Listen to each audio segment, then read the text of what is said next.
sit. Yes. Down. Yes.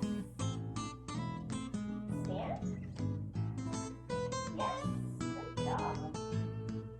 All done. Bob, sit. Yes. Down. Yes. Bob, stand. Yes. Good job. All done. Good boy. Bob, leave it.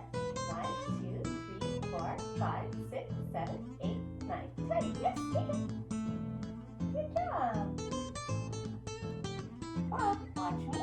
1, 2, 3, 4, 5, 6, 7, 8, 9, 10. Yes, good boy.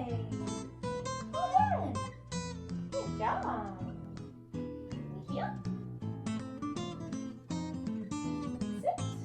Yes. Stay. Yes. Stay.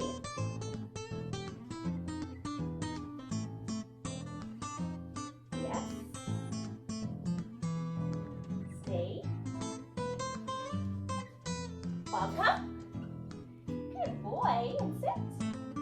Yes, good boy. And around. Good boy. Sit.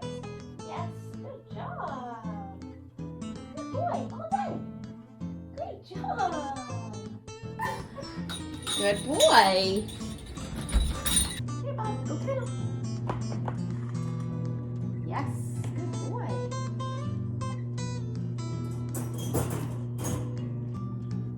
Bob, stay. Yes. Stay. Yes. Stay. Yes. Stay. Yes.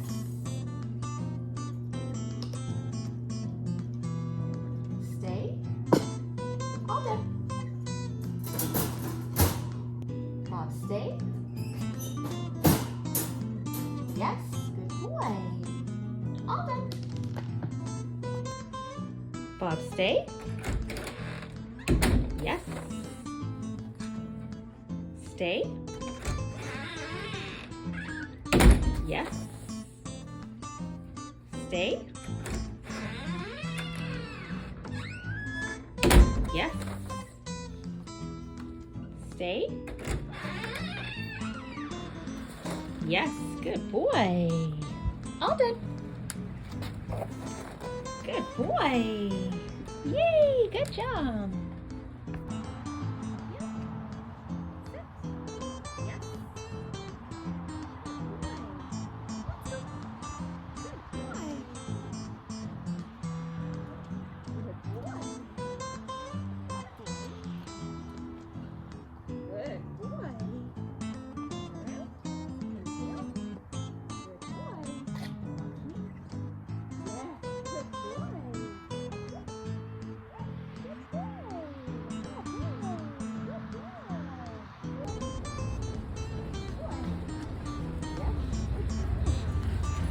Good job.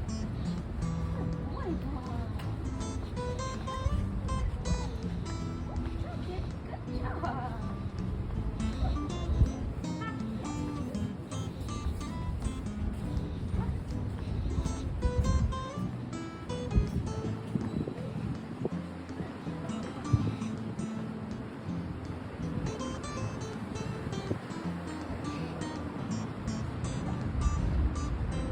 Yes.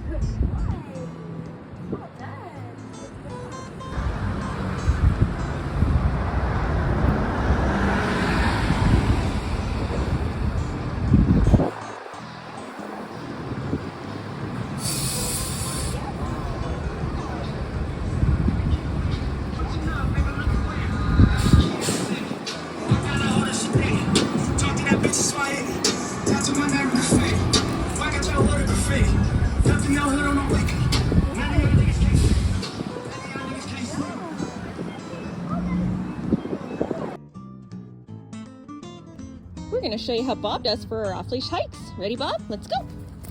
Good boy. So I always start out with a high rate of reinforcement, rewarding every time they check in.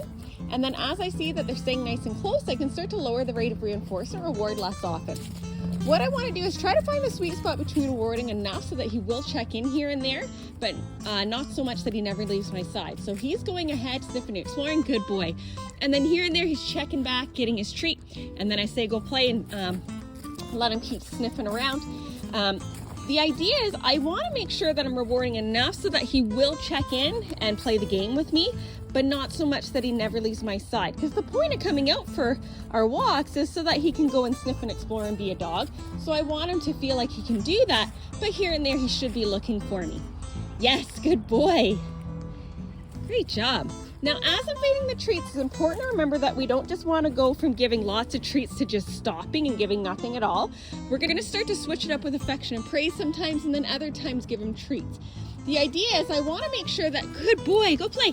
I acknowledge the behavior and let him know that I still like it, even if he's not going to give a treat every time. If I start to ignore it just because I don't want to give a treat every time, what'll start to happen is he's going to give up on that behavior because he's getting nothing for it, and we're going to lose that behavior. So what we need to do to maintain behavior in the long term is intermittent reinforcement, sometimes treats, sometimes not, and also switch it up with other reinforcement and not always food. Good boy, Bob. All done, go play. Out here, I'm mostly just using kibble for Bob. Because we've had lots and lots of practice in this environment, it's easy for him to make the choice to check in and work with me, so I don't have to use a lot of high value stuff. But anytime you go somewhere new where there's more exciting sights and smells and distractions and it's more difficult to make the choice to work with you, we're going to need to switch it up with some higher value things. So things like chicken, hot dog, cheese, liver. The idea is you want your best treat to trump anything they're finding in the environment so that whenever we ask them to do something, they happily do it, expecting to get the best outcome from us. Now, as we're building up this reinforcement history that all the best stuff comes from us, you'll want to have a long line on your puppy to make sure that they can't run off and self-reward in the environment. So what I mean by that is if I go somewhere new and the first thing he does is runs off chasing birds and squirrels, that's what he's going to learn, is reinforcing in that environment. So that's what he's going to continue to do. If we start in new environments with a long line to prevent his access to that so that he learns he doesn't have the opportunity to run after those things, while we jackpot him for good leave-its and recalls and build up tons and tons of reinforcement history for doing the stuff that we want him to do, then what you'll find is you get to a point where you feel like you don't need that line anymore because he's listening to you and offering all the behavior that we want him to do. Then we can think about fading that line as we get success. But keep in mind, he's still a young puppy and he's going to go through lots of stages where he tests the rules. So anytime it seems like he's not listening, he's not doing the things that we want him to do, go back to using that long line to prevent him from self-rewarding the environment. Go back to building up more reinforcement history, higher value reinforcement for doing the stuff that we want him to do to motivate him to do it. And then you can think about fading that line as you get success. What do you say, bud? Good boy. All done, go play. I've hidden on Bob. We're going to do an out of sight recall. Bob, come! Yes, good boy. All done, go play. So it's not just about food, it's also about coming out and playing fun games and making it really fun and exciting to work with you. One of the games that we like to play with them is we do hide and go seek. I hide on them, I call them. When they come and find me, I give them a good treat, get excited, and then send them to go play. Sending them to go play is a really important part of the equation because we don't want them to learn that recall ends the fun. And this is a common mistake that lots of puppy owners make, is they use recall whenever they're going to leave somewhere fun, and the dog learns that, and then they start to resist coming when called because they're learning that the fun's going to stop, which is actually a negative association. So what we need to do to prevent having that happen is if it is time to leave, call them and leash them, give them a good treat, and then say go play and let them play for a few more minutes while they drag their leash. And then just pick up the leash and go and say let's go or some other cue after a couple minutes. So we're not making the association that recall is going to immediately end the fun. Bob's headed up ahead. I'm going to change directions and let him know whether this way cue. Bob, this way! Yes, good boy. Now realistically, the reward for this way does not always have to be a food reward. It really is just a cue to follow, letting them know we're going to change directions, and going and having fun in another direction could be the reinforcement for the this way cue. But if they turn on a dime and come racing in like he just did, I do like to give a food reward to encourage a really fast response like that in the future. Good boy, Bob. All done. Go play.